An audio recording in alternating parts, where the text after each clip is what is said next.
청소를 시작합니다. 깨끗하게 해드릴게요.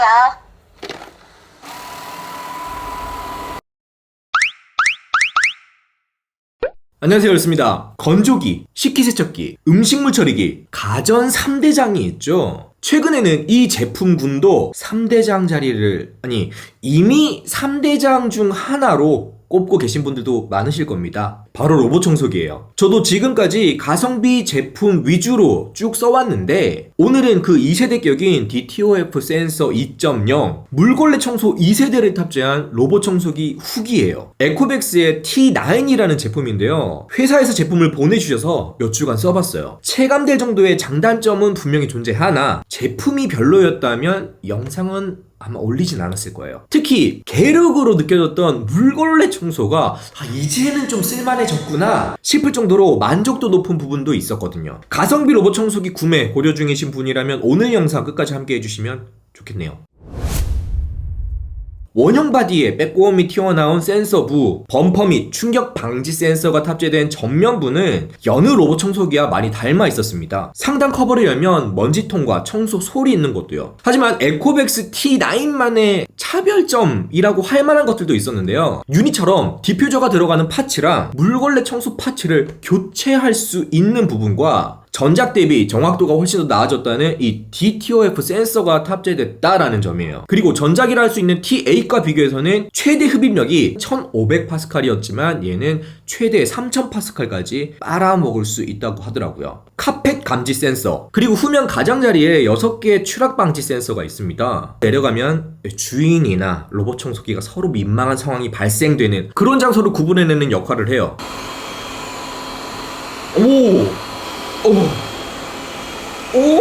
센서부까지 포함하면 높이는 그렇게 높지 않은 편이라 저희 집에 있는 가구는 대부분 밑바닥까지 들어가서 청소를 할 수 있었어요. 예컨대 이케아의 트롤 같은 경우에도 그 밑바닥까지 들어갈 수 있는 높이긴 하지만 덩치가 조금 있다 보니 완벽하게 그 밑을 통과하지 못하더라고요. 그렇다면 실제 청소 능력은 어땠을까요?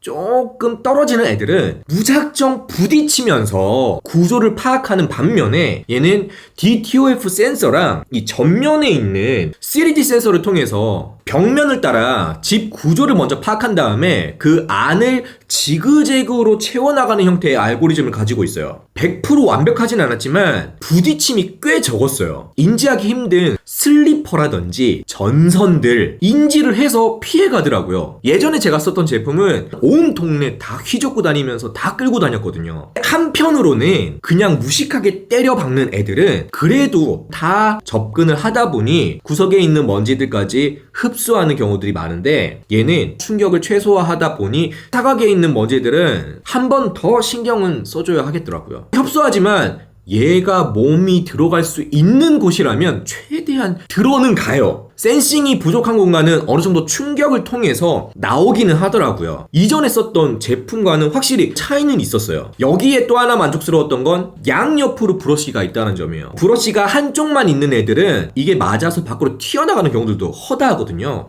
근데 얘는 양쪽으로 모으는 형태로 브러쉬가 돌기 때문에 이런 부분들이 적었어요. 그런데 이것과 더불어서 많은 분들이 또 궁금해하시는 점, 흡입력. 참고로 에코백스 T9은 앱과 연동해서 모든 걸 컨트롤할 수가 있는데 흡입력은 정수, 표준, 최대 플러스 이렇게 4가지를 제공합니다. 최대 플러스로 청소를 하게 되면 이 3000파스칼의 흡입력으로 청소를 하겠지만 그에 따라서 소음이라든지 배터리 소모량도 늘어나죠. 대부분의 분들이 최대 출력으로 청소하는 일은 거의 없을 거예요. 저 같은 경우에도 표준으로 돌렸어요. 표준만 해도 거의 다 청소가 가능했거든요. 그런데 저 또한 궁금하더라고요. 표준의 흡입력은 어느 정도인지. 그래서 흡입력 테스트를 해봤습니다. 자, 이렇게 여러가지 물체를 두고 청소기를 돌려본 결과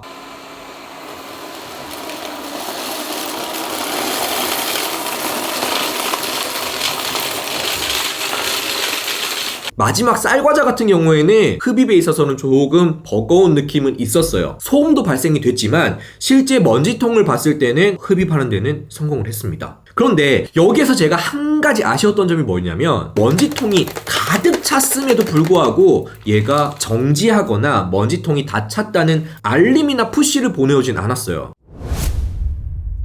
에코백스 T9을 쓰면서 좀 재밌었던 건 여느 청소기와는 다르게 디퓨저가 들어갑니다. 향균 파츠 안에 별도의 전용 디퓨저 자리가 있어요. 디퓨저 향이 조금 빠르게 닳는다라는 느낌은 받긴 했지만 신선한 기능이었어요. 그리고 꽤 만족했던 게 물걸레 기능이었습니다. 제가 지금까지 써왔던 로봇 청소기의 물걸레 청소 기능은 바닥을 쓱 훑고 지나가는 정도였어요. 닦는다라는 느낌이 전혀 없는 청소였거든요. 근데 얘는 앞뒤로 왔다 갔다 하면서 물걸레질을 합니다. 전용 스위퍼를 부착한 다음에 물걸레 청소 파츠에 물을 담습니다. 로봇 청소기에 이 파츠를 교체를 해주면 빡빡이 물걸레가 장착되었어요. 시작하시려면 카펫이 없는 구역으로 옮겨주세요.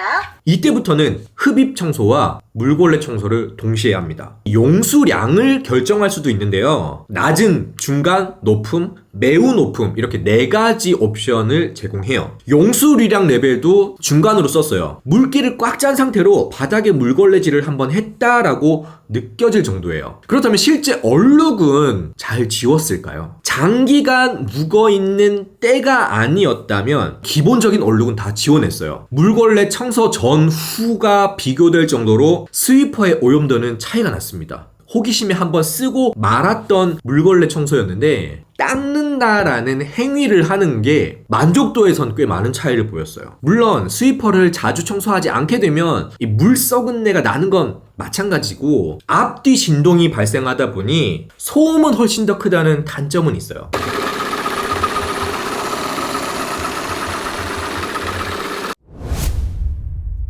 에코백스 T9도 전용 앱을 제공합니다. 모든 컨트롤이라든지 브러쉬, 필터같이 소모품들 역시도 퍼센테이지로 직관적으로 교체해 주기를 표시해 주고 있고요. 한국어, 영어를 비롯해서 다양한 국가의 언어를 지원합니다. 기본적으로 음량이 조금 작지 않나 라고 처음에 느꼈었는데 옵션에서 음량 조절도 가능했어요. 저 여기 있어요.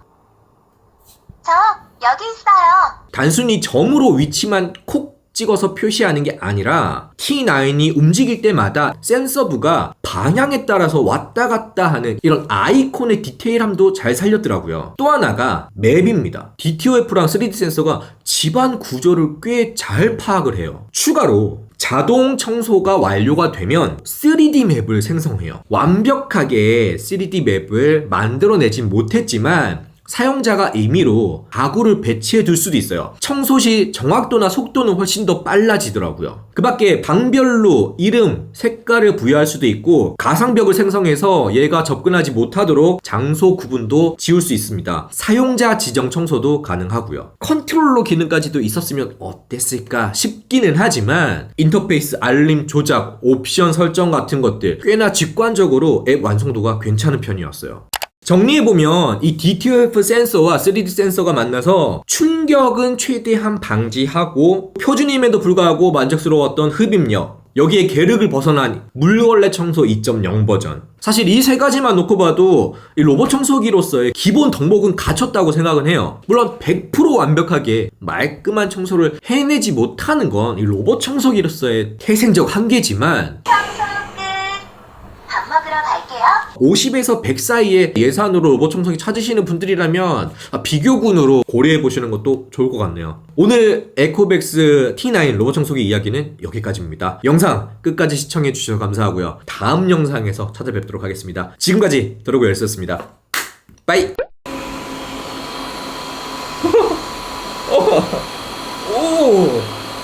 오! 그래.